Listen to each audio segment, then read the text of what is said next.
राम जी को गद्दी देने की बात सभी कर रहे हैं, क्योंकि ज्येष्ठ पुत्र ही बैठता है राजगद्दी पे। तब कैकेयी ने कहा था कि आप चिंता ना करें, हम आपकी रघुकुल की परंपरा को जाने नहीं देंगे, हम सारा दोष अपने सिर पे ले लेंगे महाराज, आपका बाल बांका नहीं होगा। पहली बात। दूसरी बात, जब भगवान राम का विवाह होकर आया, भगवान राम मन में सोचते हैं कि अगर ये राजगद्दी दे देंगे तो हमारी प्रतीक्षा में भेलनी बैठी है, अगस्त जी बैठे हैं, भरद्वाज जी बैठे हैं, ये असुर जो परेशान संतों को कर रहे हैं, मैं राजा बनने नहीं आया हूँ, मैं अपने संत गौ ब्राह्मण की रक्षा करने आया हूँ। निश्चरहीन करहूं मही, वो जो उठाए प्रण कीन, मेरे संकल्प का क्या होगा। माता कौशल्या के पास गए, माँ कुछ ऐसा करो कि हम वन पहुंच जाएं, हमारा वहां काम है। माता कौशल्या ने हाँ नहीं भरी। सुमित्रा के पास गए, माँ कुछ ऐसा करो कि मैं वन चला जाऊं, मेरा वहां काम पड़ा है। सुमित्रा बोली नहीं, तू ज्येष्ठ पुत्र है, रघुकुल नंदन है, तू ही गद्दी पे बैठेगा। सबकी आंखें तेरे पे टिकी, एक आखिरी आस भरकर राम गए थे कैकेयी के पास। माँ आखिरी आस है, बस तीसरी घड़ी तू ही है। चरणों में सिर रख के कहने लगे थे, बता माँ तुझे सबसे प्यारा कौन है। कैकेयी बोली, राम के अलावा मुझे कोई प्रेम नहीं है, कोई प्यारा नहीं है, तुझसे ज्यादा मुझे कोई प्यारा नहीं। तब भगवान राम ने कहा था, तो मेरा एक काम पूर्ण कर दो बस। क्या? बोले मुझे बब्बन भिजवा दो। माँ मैं समझता हूँ संसार में कोई अपनी बेटी का नाम कैकेयी नहीं रखेगा, मैं समझता हूँ, लेकिन माँ यदि तू मुझसे प्रेम करती है तो इतना सब सह ले अपने लिए। तब कैकेयी ने कहा था, बेटा राम मैं तुझे वन भिजवा के रहूंगी, चिंता मत करना, चाहे मुझे कितने ही दुख के घूंट पीने पड़े, मैं अपयश झेल लूंगी, नाम बदनाम करवा लूंगी, जगत मुझ पे नाम पे थूके सब, लेकिन बेटा मैं दिखा दूंगी कि तुझसे प्यारा मुझे कोई नहीं। अगर ये नहीं है, अगर कैकेयी ने ही राम को वन भिजवाया है और भरत को राज्याभिषेक, तो फिर राम को लौटाने के लिए क्यों गई कैकेयी? सत्य तो ये है, इसलिए क्योंकि कैकेयी जैसा त्याग और भरत जी जैसा त्याग कोई नहीं कर सकता, लेकिन कैकेयी का और बड़ा त्याग है। जैसे रावण भगवान का भक्त था, और सायुज्य मुक्ति मिलती है भगवान के हाथों से मरने में, और भगवान की भक्ति से मिलती है सारूप मुक्ति।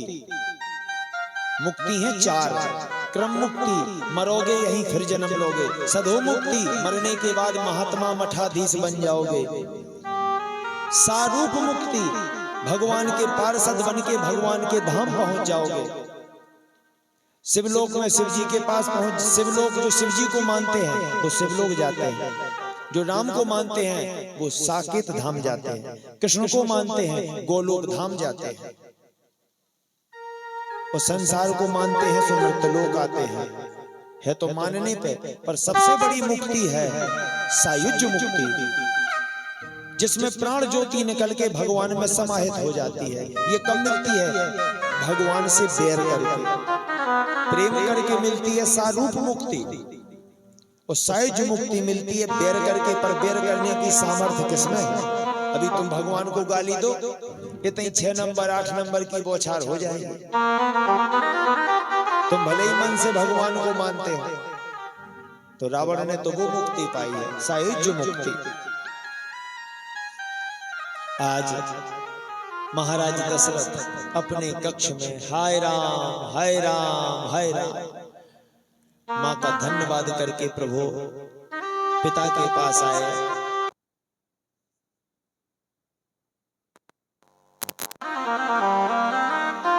पिताजी को समझाते हुए कहते हैं, पिताजी आप मन से क्यों टूट रहे हो? मन से कभी नहीं टूटना चाहिए। 14 बरस की तो बात है, याद रखना मेरा नाम अयोध्या में राजा बन के नहीं होगा, जितना बन जाके हो जाएगा पिताजी। और यहाँ राज्याभिषेक भरत का होगा तो वो भी तो मेरा छोटा भाई है। जब हम भाइयों को कोई दिक्कत नहीं तो पिताजी आपको क्या दिक्कत है? बहुत समझाया महाराज दशरथ ने कि जी अब आगे प्राण क्यों नहीं निकलते, पर प्रभु ने समझा के सांत्वना दी। और कैकेयी ने आकर के कहा कि ये वस्त्र उतारिए, राजसी वस्त्र उतारिए और ये संत के वस्त्र धारण कीजिए। अब यहां फिर समझ लेना बात को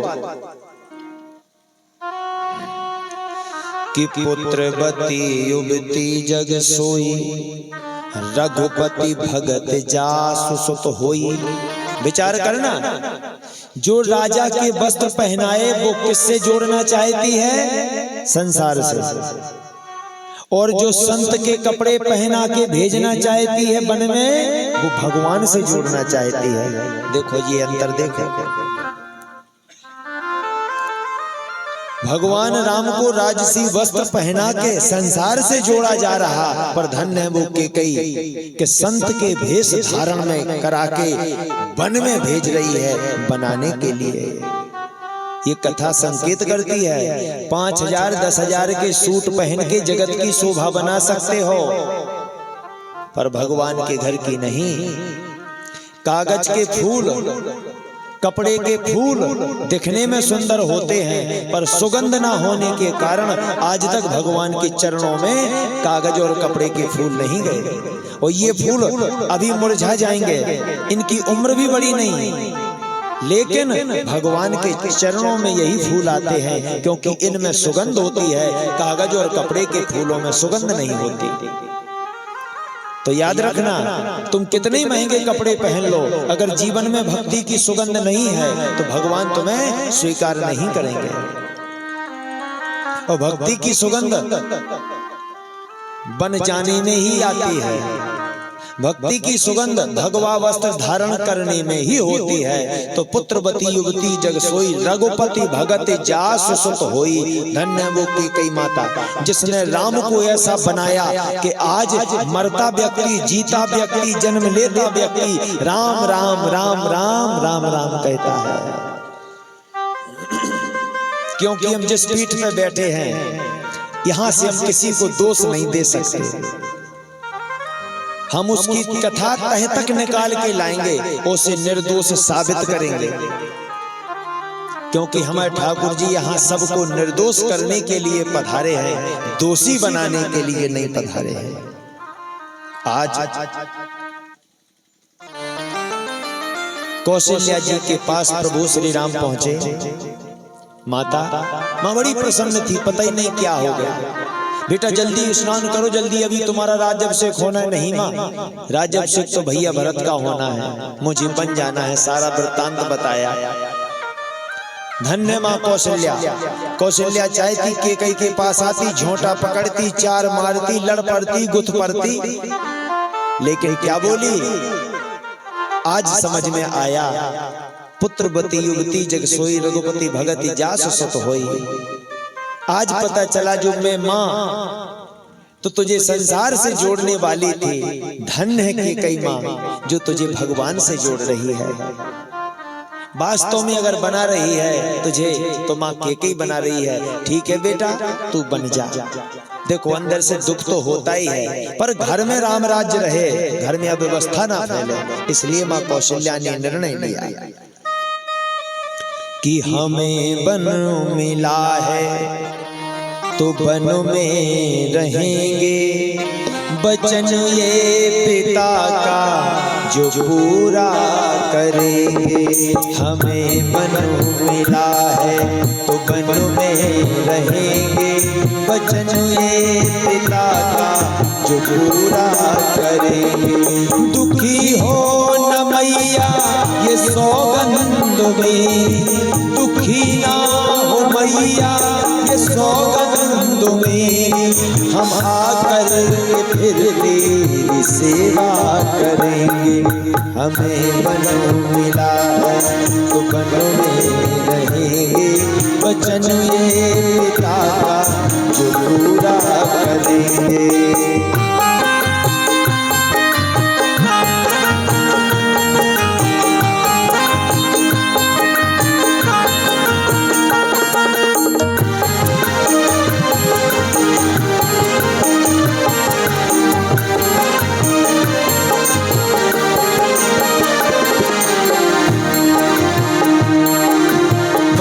कौशल्या की आंखों में आंसू भर आए।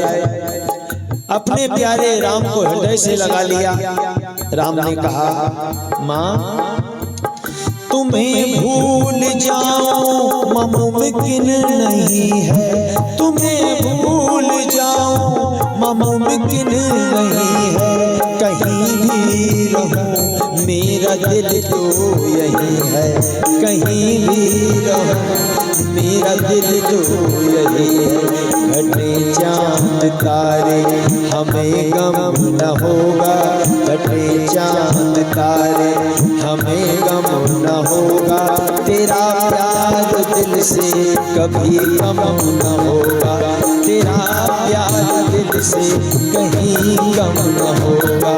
बदलने को मौसम बदलते रहेंगे, वचन ये पिता का जो पूरा करेंगे। हमें वन मिला है तो वन में रहेंगे, वचन ये पिता का जो पूरा करेंगे।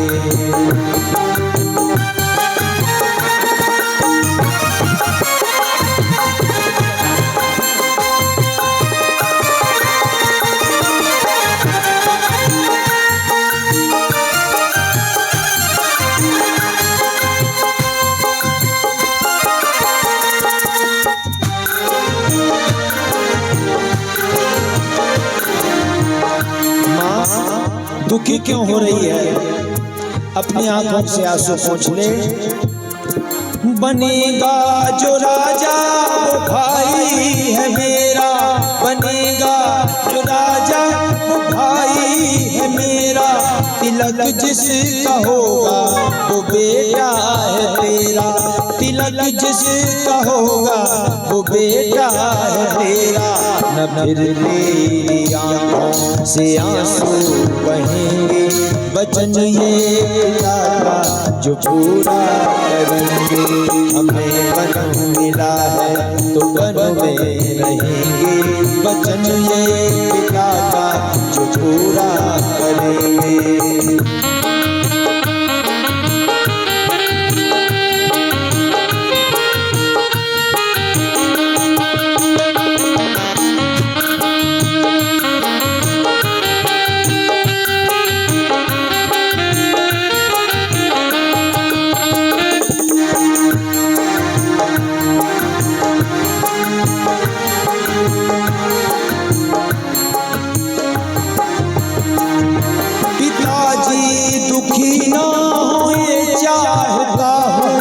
पिताजी दुखी ना हुए चाहता हूँ, निभाऊं धर्म में यही मांगता हूँ। जो आते सदा कल वो जाते रहेंगे, पिता का वचन हम ये पूरा करेंगे।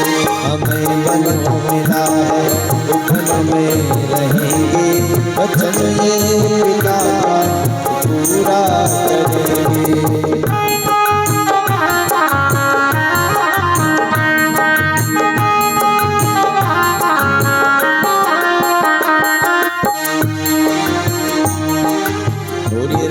सरकार की जय।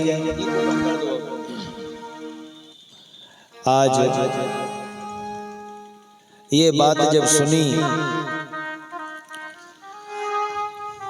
तो माता जानकी आई, प्रभु हम भी साथ में चलेंगे। तब प्रभु श्री राम ने कहा, देखो जानकी तुम्हारा जाना वन में ठीक नहीं। वहां सिंह रहते, सियार रहते, बड़े बड़े रीछ भालू रहते, चोर डकैत रहते। वहां निर्जन वन में तुम हंसनी हो, तुम्हें वहां नहीं जाना चाहिए। तो माता जानकी कहने लगी, ये बताओ विवाह के पहले अगर ये बात कहते तो मैं मान लेती। जब मेरे पिता ने हथलोई हाथ में लेके आपके हाथ में दिया था तो आपने स्वस्ति कह के संकल्प लिया था कि आज से इनकी रक्षा करना मेरा धर्म है। अब अगर वन में शेर मिलेंगे, तेंदुआ मिलेंगे तो हमें क्या परेशानी? सुरक्षा तो आपको हमारी करनी है। स्वामी यदि आप हमें त्याग के भी गए तो कोई फायदा नहीं, मन तो हमारा आपके साथ चला ही जाएगा। हमारी ये तन, हमारी ये देह सिर्फ अयोध्या में रहेगी। आप ही बताओ गुरुजी क्या कहते हैं कि कई धर्म एक व्रत नेमा, काय बचन मन पति पद प्रेमा। एक नारी का धर्म तो यही कहता है अपने पति की सेवा करना। प्रभु श्री राम ने कहा तो ठीक है, तैयार हो जाओ। तो भगवा वस्त्र धारण माता जानकी ने किए।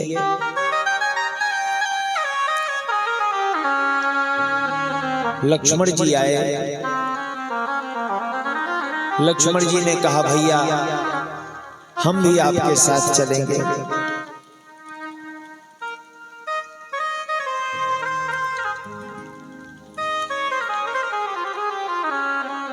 तो प्रभु श्री राम ने कहा लक्ष्मण तुम्हारा जाना उचित नहीं है, तुम यहीं रहो। ये राजकाज देखना, भरत के साथ हाथ बंटवाना, और अभी भरत शत्रुघ्न है भी नहीं, ननिहाल गए हैं, ये घर सोना हो जाएगा। तुम माता पिता की सेवा करना।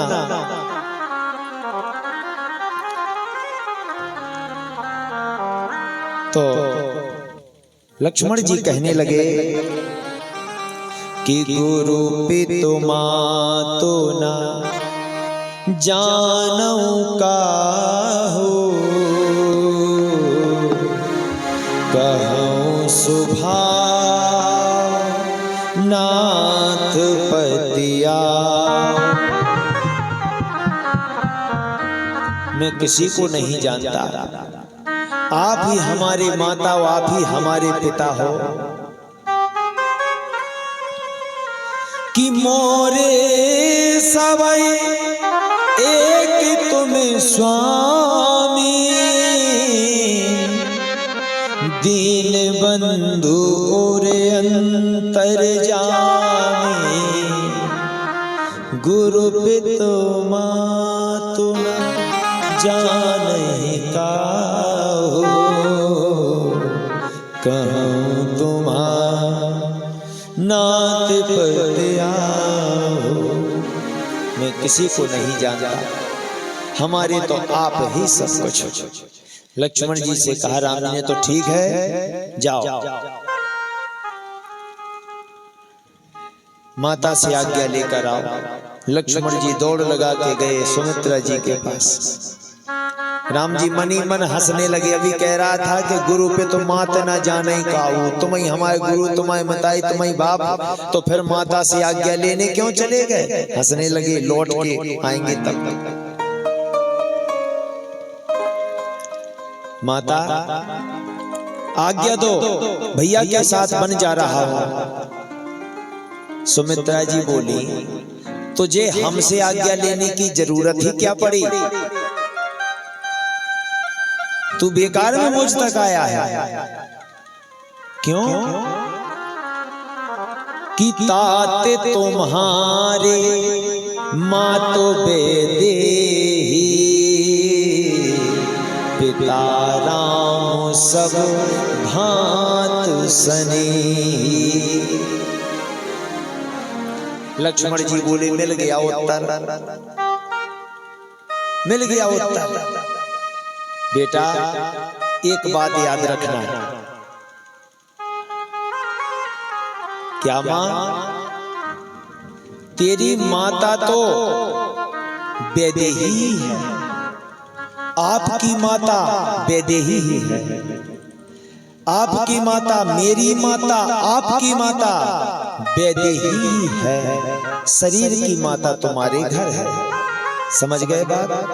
जगत पिता परमात्मा हमारा पिता है और माता जानकी हमारी माँ है। तो सुमित्रा जी कहती हैं बेटा तात तुम्हारा मात वैदेही, पिता राम सब भांत सनेही। तो फिर बोली माँ एक बात नहीं, बिल्कुल नहीं, तो मैं बैठ। क्योंकि देखो एक और है, क्लास में जो बच्चे हल्ला शैतान करे तो मास्टर सबसे पीछे बैठा देता है। बोलिए राम राजा सरकार की जय। तो लक्ष्मण जी बोले कि अगर हमारी गो माता है तो फिर आप कौन माता हो? सुमित्रा जी कहती हैं सुनो, जब कोई दूध लेने जाता है, मान के चलो हम आपके घर दूध लेने आए और दूध बाल्टी में भरा है और दूध टप में भी भरा है, तो आप अपनी माँ से पूछोगे मम्मी दूध देना, पंडित जी आए, तो मम्मी कहेगी दे दो। कौन सा दे दें, बाल्टी का दे दें कि टप का दे दें? पर दूध किसका है? गाय का। दूध ना टप का है ना बाल्टी का है। तो लक्ष्मण जो दूध गाय का है, तू बेटा तो वैदेही का ही है। ईश्वर अंश जीव अविनाशी, परमात्मा के अंश हम हैं, तो परमात्मा पिता, हम उसके अंश पुत्र, और आदि शक्ति माँ हमारी माँ है। लेकिन बेटा जैसे दूध बाल्टी में भर के बाल्टी का नाम भी ले लेता है, उसी प्रकार तू मेरा बेटा बन के मेरा नाम में तो बाल्टी जैसा नाम हो। असली माँ तो तेरी जानकी है। बेटा सपने में भी ये मत सोचना, तेरे मन में विकार ना आ जाए अपने भाई के प्रति। अगर अपने भाई को तुमने धोखा दिया तो अपना मुंह लौट के इस अयोध्या में मत दिखाना, जा। तब लक्ष्मण जी ने संकल्प लिया कि माँ सपने में मन में विकार आते हैं तो मैं संकल्प लेता हूँ, तेरे चरणों की सौगंध खाता हूँ, मैं 14 बरस सोऊंगा ही नहीं। सोएंगे तो मन में विकार आएंगे, हम सोएंगे ही नहीं। आज लक्ष्मण जी अपनी माँ से आज्ञा लेकर लौट कर आए। राम जी ने कहा क्यों? तुम तो कह रहे थे कि गुरु पित माँ तो ना जाने काऊ, हम तो किसी को जानते ही नहीं, फिर तुम अपनी माँ से आज्ञा लेने के लिए कैसे चले गए? तब लक्ष्मण जी क्या बोले, हम आज्ञा लेने नहीं गए, हमने आपकी आज्ञा का पालन किया है। बन गई बात। राम जी मुस्कुराने लगे, वाह लक्ष्मण क्या बात कही तुमने भैया, हमने तो सिर्फ आपकी आज्ञा पालन किया है। भैया वन में इसलिए जा रहा हूं आपके साथ। अरे राम बोले लक्ष्मण तुम यहीं रुक जाते, तुम तो बड़े बड़े हो गए हो। नहीं भैया हम तो अभी बहुत छोटे हैं। तुम छोटे कब से हो गए? बोले जब धनुष यज्ञ में मैं खड़ा हुआ था तो आपने परशुराम जी से कहा था ये दुधमुहा बच्चा है, इसे क्षमा कर दो। आप ही ने मुझे बच्चा बना दिया, और जब मुझे बच्चा बना दिया तो फिर बच्चा क्या अयोध्या का राज संभालेगा? वो नहीं संभाल सकता भैया। तुमने कहा था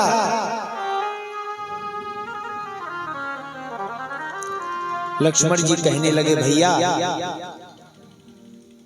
हम तो आपसे हैं, आप यहां रहो तो हम रहने को तैयार हैं, अगर आप बन जाओगे तो हम जैसे सूर्य और सूर्य की रोशनी, आप हमारे सूर्य हो, हम आपकी रोशनी हैं। आप प्रतिबिंब हो, हम परछाई हैं, हम आपसे विलग नहीं हैं।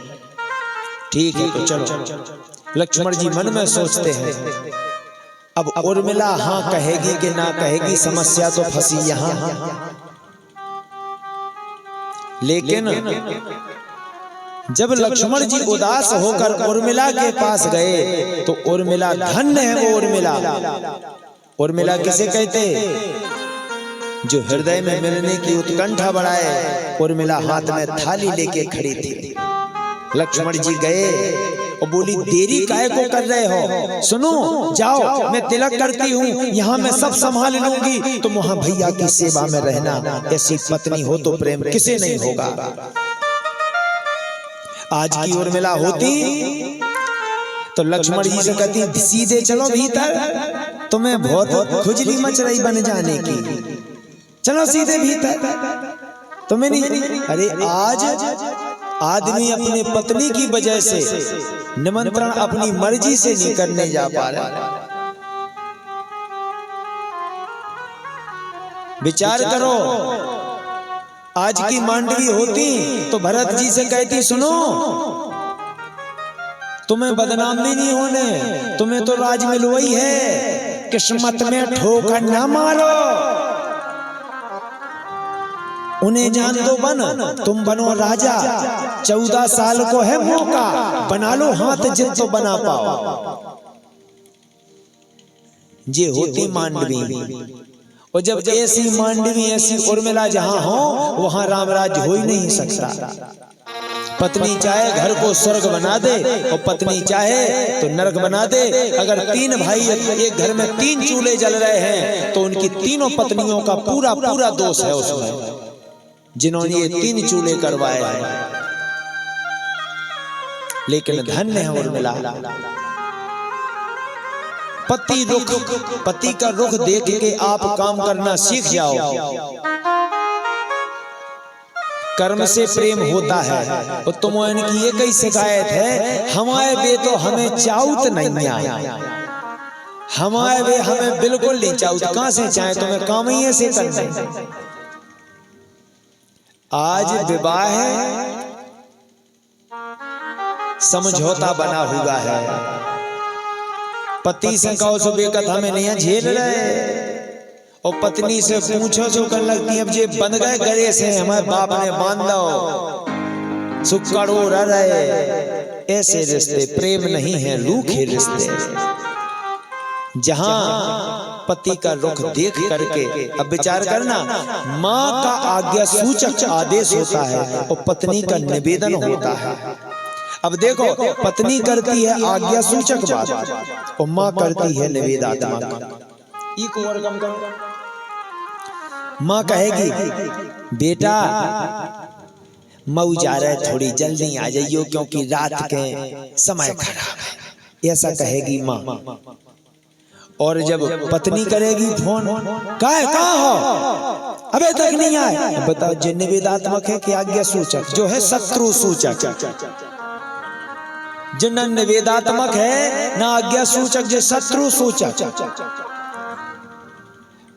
आदमी बेचारे बाहर से आके घरे फोन नहीं धर पाऊ, और औरतें चेक करवे के नाने लग जाए की से बात करें, का सो बेकम नहीं है, बे स्टेशन नहीं पे सब डिलीट कर दे। करो चेक तुम्हें कितनों करना है। जहां भरोसा नहीं है वो संबंध कभी आगे टिक नहीं सकते। रहमन धागा प्रेम का, और प्रेम कब होगा, जब हम स्वतंत्रता देंगे। परतंत्रता में कभी प्रेम होता नहीं है, ये ध्यान रखना। आपका पति क्या चाहता है, तुम भाव देख के काम करो, जैसा उर्मिला ने। अब बोलो, लक्ष्मण जी ने है पता क्या कहा, तिलक करा के हाथ जोड़कर बोले, उर्मिला जब तक इस लक्ष्मण की तन में जान है, ये लक्ष्मण तेरा ऋणी रहेगा। देखो, ये है पति का रुख करके। आज राम और लक्ष्मण भरत वनवासी वेश धारण करके चले। महाराज के दशरथ के तो ऐसे लगने लगा जैसे प्राण निकलने वाले हो। पीछे पीछे आने लगे और कहने लगे, सुमंत कोई समझाओ, मेरा बेटा राम वन को ना जाए।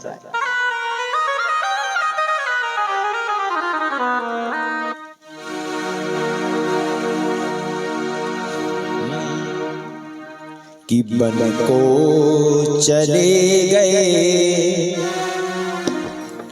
बन को चले गए, वो मेरे प्राण राम थे। बन को चले गए, वो मेरे प्राण राम थे। हंस कर निकल गए, हंस कर निकल गए, वो मेरे प्राण राम थे। बन को चले गए, वो मेरे प्राण राम थे।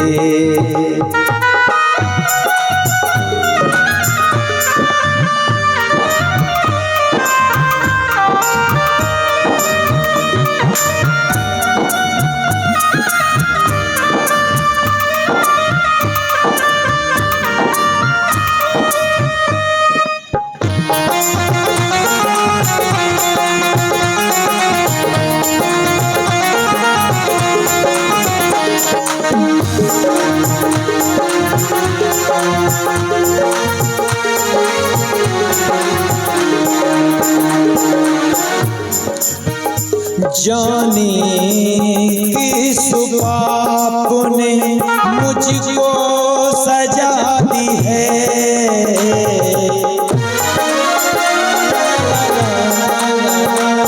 न जाने किस पाप ने मुझको सजा दी है।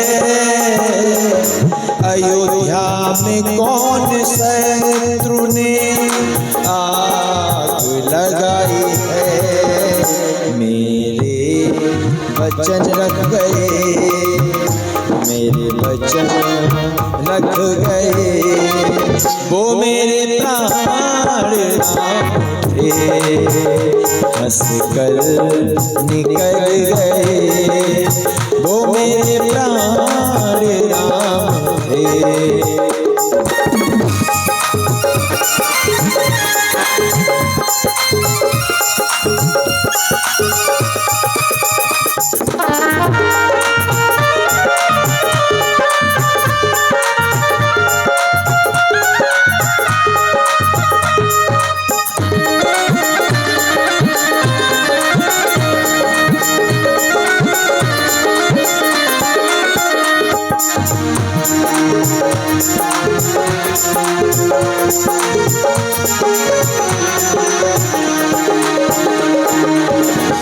न जाने राम को ये आँखें देख पाएंगी,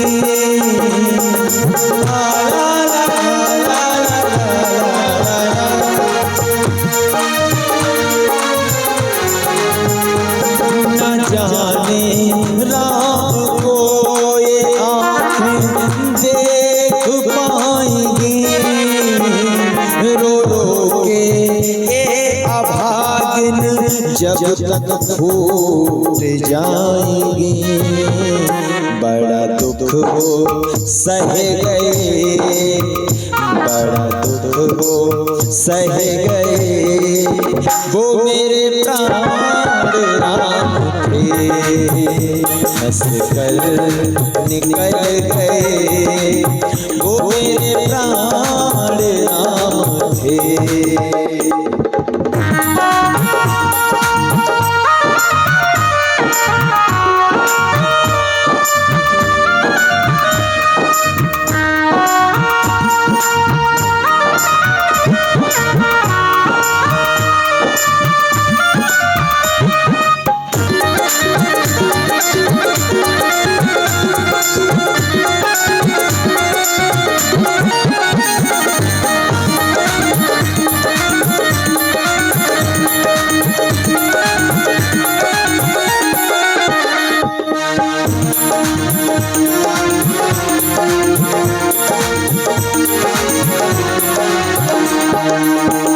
जीवनों में मेरे कुछ नहीं अब तो रह गया,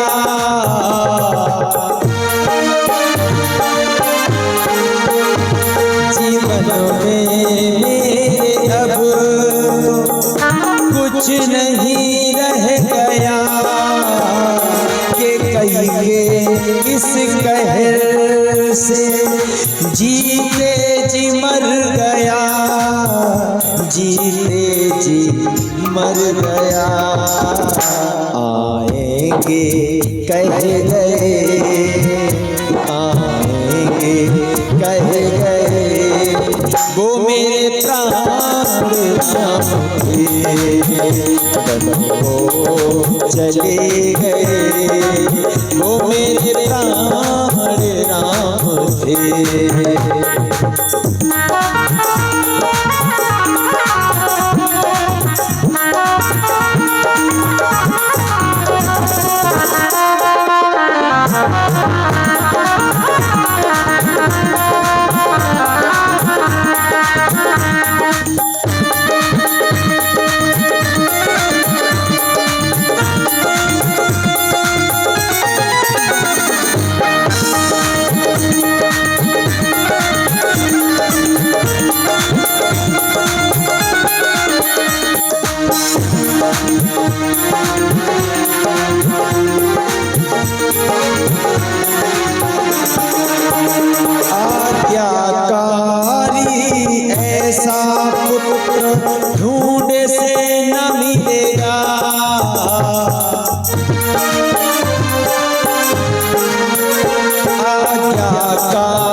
पुत्र ढूंढे से न मिलेगा, मेरा उजड़ा हुआ बगीचा आगे न खिलेगा, आगे न खिलेगा।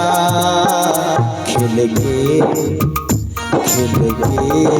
उजड़ गए वो मेरे प्राण राम थे, हंस कर निकल गए वो मेरे प्राण राम थे,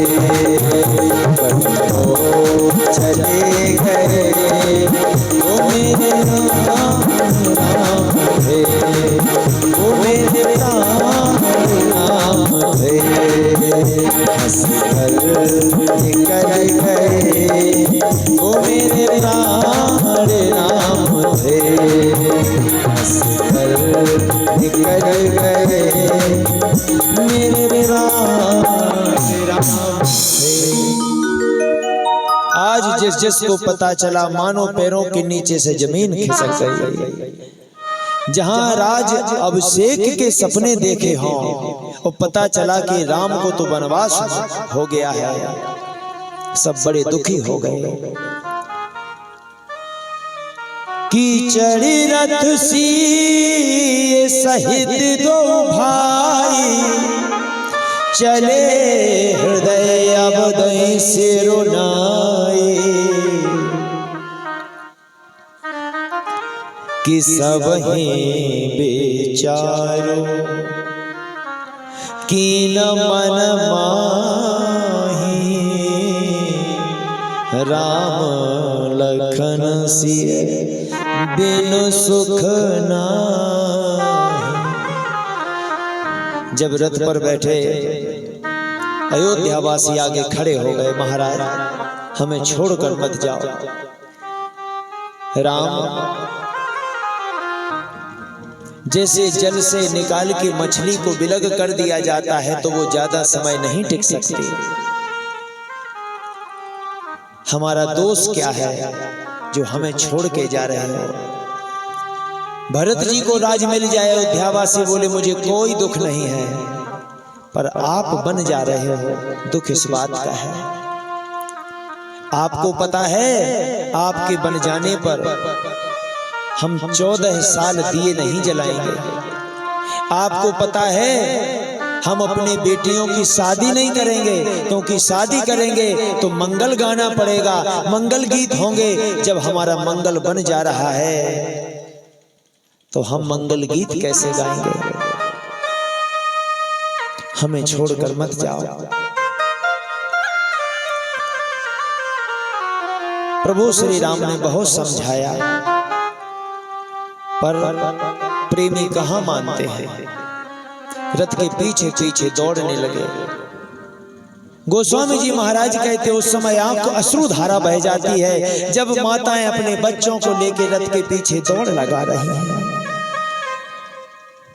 ये भूल गई जिनके बच्चे पल्ले में दूध के लिए रो रहे हैं, वो माताएं दूध पिलाना भूल गईं। प्रभु श्री राम के पीछे दौड़ने लगी कि हमारे प्राण तो जा रहे हैं।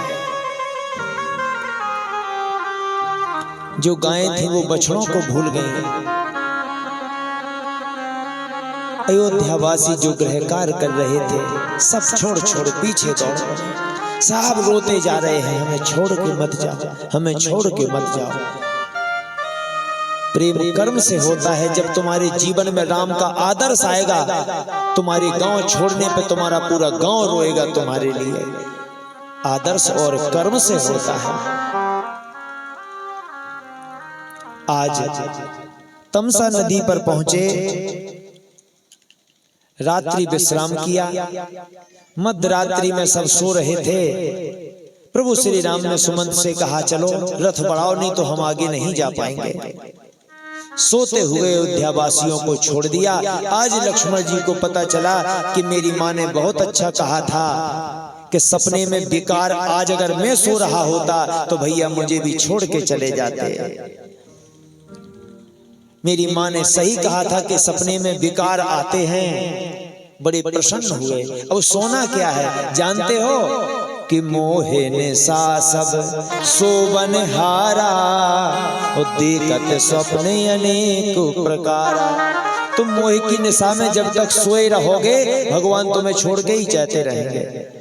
जागना सीखो। वो जागना क्या है? शरीर से निकलकर अपनी आत्मा में स्थित हो जाओ। तुम जाग गए हो। जितने संत महात्मा हैं ये सब जागे हुए हैं, ये सब लक्ष्मण हैं, सब प्रभु की सेवा में हैं। भगवान ने कभी नहीं छोड़ते। और हम तुम सब सो रहे हैं मोह निशा, मोह की निशा में अनेक प्रकार से स्वप्न देख रहे हैं। हमारी जमीन, हमारा मकान, हमारा बेटा, हमारा घर, हमारी गाड़ी, ये सब मोह की निशा है। कहीं तुम्हारा कुछ नहीं है। जैसे पुलिस वाला कहे हमारी वर्दी, हमारी बंदूक, हमारा बेल्ट, हमारे सितारे, कुछ नहीं है उसके, सब सरकार के हैं। जिस दिन बेटा नौकरी पूरी हो जाएगी ना, ये वर्दी, पिस्तौल, सितारे और तुम्हारा सब जमा हो जाएगा वहीं। तो ध्यान रखना, जब तक के संसार के तुम सिपाही बने हो तो जमीन, मकान, गाड़ी, ट्रैक्टर, घोड़ा सब तुम्हें सरकार ने दिया है। इसलिए कहते राम राजा सरकार की जय। उस सरकार ने, राम राजा सरकार ने तुम्हें दिया है। जिस दिन तुम्हारा रिटायरमेंट होगा तुम्हारी सब जमीन, गाड़ी, घोड़ा, बच्चे सब यहीं जमा हो जाएगा। जाओ अकेले। आज श्रृंगवेरपुर पहुंचे कि सीता सचिव सहित दो भाई, श्रृंगवेरपुर पहुंचे जाए कि उतरे रामदेव सर देखी, ओ कीन दंडवत हरसु बिसेखी। निषाद को पता चला, गोहे दौड़ कर आए, रोने लगे, कहने लगे महाराज हमारा श्रृंगवेरपुर चलिए, आप वहां के राजा बनिए, कोई दिक्कत ही नहीं है, हम आपके सेवक बन के रहेंगे। ये तो महाराज आपका ऋण है। ये ऋण कैसा? जो निषाद है इसकी माँ के भाई नहीं था। एक दिन ये अयोध्या में रो रही थी कि हमारे भाई नहीं है, हमारे भाई नहीं है। महाराज दशरथ ने गुप्तचरों को भेजा, जाओ हमारे राज्य में देखो कोई दुखी तो नहीं है। गुप्तचरों ने बताया कि एक निषाद है, वो औरत रो रही है। महाराज दशरथ गए, पूछा क्यों रो रही हो हमारे राज्य में? बोली आज रक्षाबंधन है, हमारा भाई नहीं है, इसलिए आज भाई की याद आती है तो हम रोते हैं। महाराज दशरथ बोले मेरे राज्य में कोई रोए ऐसा हो नहीं सकता, ले राखी बांध दे। तो उस निषाद की माँ ने महाराज दशरथ को राखी बांधी। बोले अब तू मेरी बहन हो गई है तो राखी बांधने में मैं तुझे श्रृंगवेरपुर देता हूँ। बोलिए राम राजा सरकार की जय। इसलिए गोय कहता है कि एक रिश्ते में तो आप हमारे देखो मित्र का दर्जा, भाई का दर्जा दिया, भगवान ने हृदय से लगाया। क्यों? क्योंकि वास्तव में भाई है। जब राखी बांधी तो बुआ का लड़का तो है ही है, इसीलिए वो कहता कि यहाँ के राजा बनो, हमारा क्या है तो सब आपका ही, हमें तो मिला है। प्यारे, ये कथा क्या संकेत करती है? जो तुम यज्ञ में दान कर रहे हो, तुम दान करने के पहले तुम्हें मिला है तब तो तुम दे रहे हो। तुम्हें मिला ना होता तुम क्या देते? नंगे धुड़ंगे आ गए, हाथ में कुछ लेके नहीं आए। ये दिया तो सब उस सरकार ने है। धन्य वो श्रृंगवेरपुर का निषाद जो कहता हमारा क्या, सब तुम्हारा ही तो है। चाहे इस हाथ लो चाहे उस हाथ लो, है तो सब तुम्हारा। यानी जब धर्म की बात आए, यज्ञ की बात आए, तो आप लोग खुली मुट्ठी से यज्ञ में दान करना, निषाद बन के कहना प्रभु मेरा क्या, सब तुम्हारा ही तो है। अगर 500 देना तो 1000 देना, उसी दिन तुम लोग को कुचल दोगे। खुले हाथों करना। सोचो, धन्य है कमेटी वाले, धन्य है ये यज्ञ के आयोजक, कम से कम ये मेहनत करके तुम्हारा सदमार्ग तो बनवा रहे हैं, तुम्हारे धन का सदुपयोग तो कर रहे हैं। हमारी तुम्हारी सामर्थ्य नहीं है अकेले यज्ञ कराने की।